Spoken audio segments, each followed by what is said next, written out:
This is Greg Corombos of Radio America reporting for WorldNet Daily. My guest at this time is North Carolina Congressman Patrick McHenry, who represents the Tar Heel State's 10th Congressional District. He's also a member of the House Budget Committee. Earlier today, President Obama unveiled his budget for fiscal year 2011. It's a record level of spending at $3.8 trillion. It's also a projected record level of a federal deficit. The president says this is necessary in order to get the nation back on the proper footing, and within a few years, we should see these deficit numbers decline substantially. And Congressman, thanks so much for being with us. Hey, thanks for having me, Greg. What's your first take on this? What's the headline for you? Well, the headline is that basically this is going to add another mortgage to every American. Over the next dozen years, you're going to see the cost per household of this increase in spending and adding to the national debt of roughly $130,000 per household. And what this really does is hurt job growth by crowding out lending to small businesses and productive investments that would actually create real jobs. And rather than getting serious and controlling spending, they're simply adding to the deficit and the debt and growing the size of government at a time where we can't even afford what we've currently got. Well, let's talk about a couple of points you just made. First of all, let's talk about how it's going to hit the job creation effort. To explain a little more detail why this approach is not going to create the jobs the president's hoping for. Well, because in the end, this is going to drive up interest rates. It also requires capital in order to fund our government that could otherwise be better used in the private sector through small businesses, through individuals, and increasing lending. This basically just grows government and thereby crowding out the private sector from private sector actions that produce lasting growth and real fundamental growth that we require in order to grow and build the society we live in. We're talking with North Carolina Congressman Patrick McHenry. And Congressman, I know that the president has talked about the deficit numbers coming down in a few years based largely on the fact that he plans to let the Bush tax cuts expire for those making north of $250,000 a year. Of course, some of those in that section would be small business owners. What is the impact of that tax hike? And do you think politically the president will be okay with that since he's basically soaking the rich? Well, I think what you see in this budget is his willingness to tax everyone. I don't think there's going to be any limit on the bottom end of the folks that he wants to tax. And the fact is that those small business owners are the economic engine of our country. The majority of Americans are employed by small businesses. And so a tax increase on small business is a tax increase on employment. And the policies that he has within this budget make it more difficult and more costly to employ labor, thereby making labor have fewer opportunities for employment.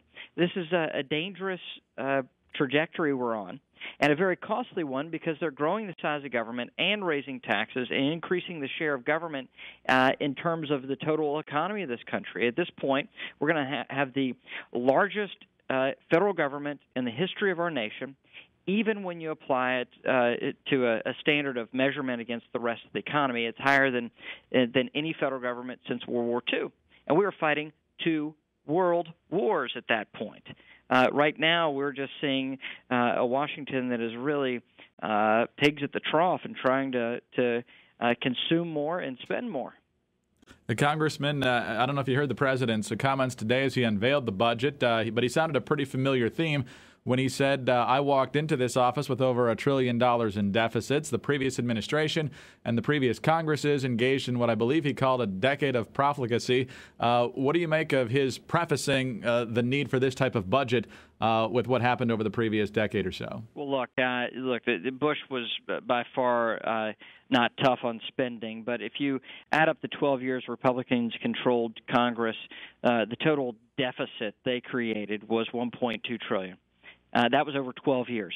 The Democrats, this president, in 2009, spent $1.4 trillion in deficit spending, and in 2010, this year that he has control over, it's 1.6. It's even larger. So in 1 year's time, the Democrats are going to put this nation in debt, the same amount that 12 years of Republicans put us into debt. Neither are acceptable, and that's why we have to have a balanced budget, and we can balance the budget without raising taxes, and that's the budget I'm going to support this year. It is possible, but you have to have solid conservative leadership and people willing to look at the fundamental issues of government and question whether or not we should be doing them, and then paring down government so that it's something that we can afford.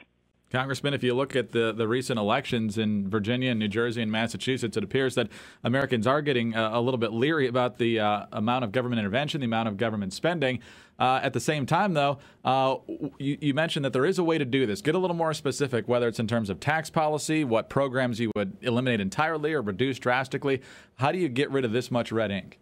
Well, first of all, you can block grant Medicare to the states, and you can get enormous cost savings by letting the states administer this in a better way. The states are always more efficient with government programs than the federal government.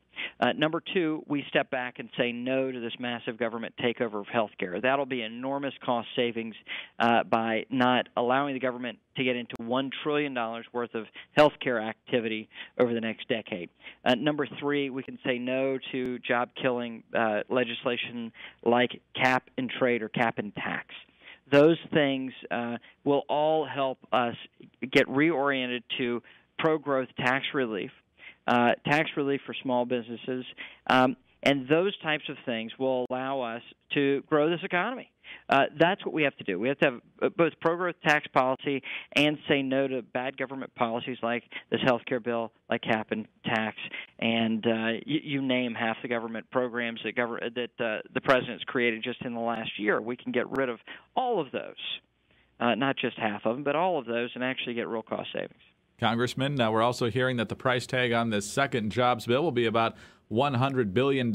Any insight yet on what exactly the plan is within that bill and what that money would go for? Well, we've heard a lot of rhetoric that the president wants to have tax relief and a lot more government spending to build roads and bridges. But I thought that was the first stimulus that we had. I thought it was the $787 billion stimulus that we passed last year. But, apparently it's not. Apparently the president is admitting that the stimulus didn't work, so we're going to have a second stimulus. What we know is just a lot of empty rhetoric from the White House. And as we've seen over the last year, this president is intent on having these wonderful rhetorical devices used within speeches, then hands it over to the Congress, and the Congress just creates more government programs. And so I'm not very optimistic about his ability to rein in spending. But I think with this plan, we're just going to see big government come out of this, and in the end, not help our people. And really, what we should be talking about are policies that help small businesses and individuals get employment, and so we can get this economy moving again. And we don't have that coming out of this administration or the Democrat majority in Congress. Congressman, we'll certainly keep following this debate. I'm sure it'll be a fiery one up on the Hill. Thanks so much for being with us. Hey, thanks so much, Greg. Take care. North Carolina Congressman Patrick McHenry represents his state's 10th Congressional District, member of the House Budget Committee. I'm Greg Corombos of Radio America, reporting for WorldNet Daily.